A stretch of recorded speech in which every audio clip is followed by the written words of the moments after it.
in traffic with my music loud. I have no tint, so you will see me. And just nakula nini, a chocolate bar. Chana na mimi, I'm having an adult moment. It's what keeps me sane. And when you're sad, I'm going to give you that fact later. When you're sad, you get certain cravings, and I'll tell you. Before I leave at 1, Cindy, I'm going to tell you. But our conversation today on Word Around Town with me, Yolanda Mulwa. Should women return bride price to the man's family after divorce? Should the woman's family, because bride price is not paid to a woman directly, it's given to her family. So I'm going to use this because great minds think alike. I didn't know that the Nairobian was going to have this as their front pager. So, my goodness.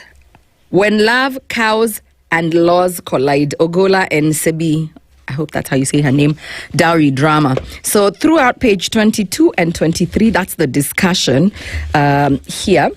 When love, cows, and laws collide, Ogola, Sebi, dowry drama stars cultural storm. And the question is whether when all is said and done and the relationship is no more, the marriage, should you get what you invested, what you put in? And I'm going to quote Dr. Paul Njogu, consulting psychosociologist. And he says, traditionally, dowry was a gesture of gratitude, a way of saying thank you for raising this woman well. But as money replaced livestock and love became entangled with lifestyle, dowry slowly turned into a transaction. So it was symbolic. It was only a kind gesture, a respectful one to say, we love this woman. We think you did a good job at raising her. Here is something. And many traditions, I'll speak about Luo traditions. They have something called the first ceremony is called Aye. Aye is to say yes.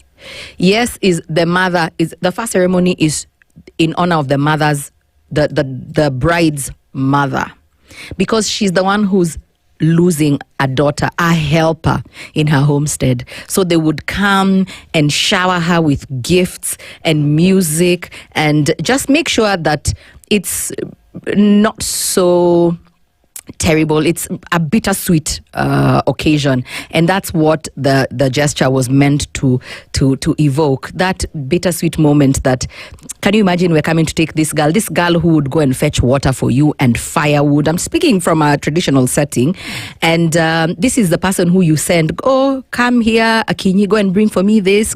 So your helper is leaving your stable, and we don't want to leave you without at least asking you.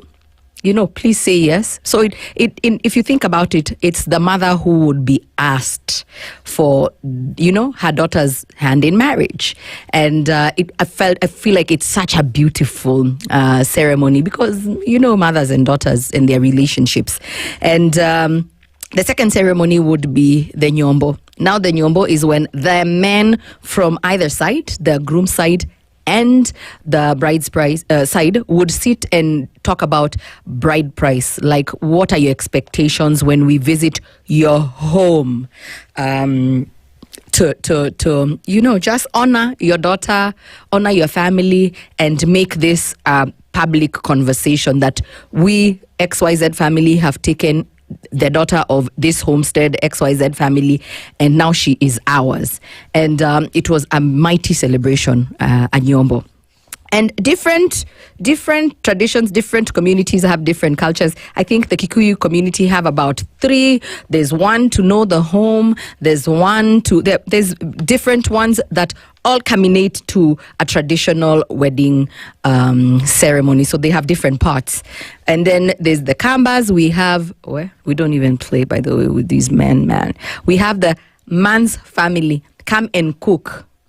It was symbolic when you're coming to do andeo. Andeo means to clean. So to clean, to make pure. So you are coming to take this girl from this homestead, and the family would not help you. By the way, there'd be people who in the village hiding water, firewood, and in my community, the men from the groom's family are the ones who would cook for the bride's family. Just to, because, men are a symbol of power in African traditional cultures and communities. So for the men in this family to come down to the level where they are going to the kitchen, it was just not power play, but that's how bad you guys want our daughter, that your men will jifunika lesos and go. Of course, lately in the modern setting, we don't actually do that. You can come with caterers as long as you're footing the bill. The man's family is footing the bill. But traditionally, it's the men who would go to the kitchen and make sure that they're serving this family. We're coming to take your most prized possession. But now, a court ruling has changed all that. Before, people would break up and just ambiana kwa heri, pole, bye. Sorry, pole sana, sorry, we have parted ways. In Kambas, we have a goat that should be returned, also symbolic, and it should be because Kambas would marry and chinja and venza a goat. It was like an oath, a blood oath. Many things would be sealed with the death of an animal, and that feels like, I wish there was a word like otias. Inafil otias. So now there's a court ruling that says that when you dissolve the marriage, then, rudisheni vitu za wenyewe. Rudisheni vitu za wenyewe. And the city lawyer, Stephen Ogola's attempts, let me read this for you, to reclaim dowry after splitting from his ex-wife, Sebi Cox, has turned into public controversy. The episode highlights the collision of customs, legal frameworks, and modern relationship expectations. So, from celebration to conflict, the Ogola Sebi saga. This lawyer is the guy, this Stephen, is a prominent Nairobi lawyer, and he's known for his flamboyant lifestyle and high-profile clientele. I do not know who these two people are and how they made the paper, but he says that he made a payment of 30 cows and 1.5 million shillings in cash, symbolism a grand gesture of unity and gratitude in Luo tradition. And then he says 2 years later, now he sought partial refund after the marriage broke down. So this is okay. Legally, it is allowed. You know what is called precedence. Let me read. Article 44 of the Constitution of Kenya 2010 guarantees that every person has the right to participate in the cultural life of their choice. This complements Article 11(1), which recognizes cultures as a vital part of Kenya's national identity. So we have parts of the law that do recognize our customs and traditions.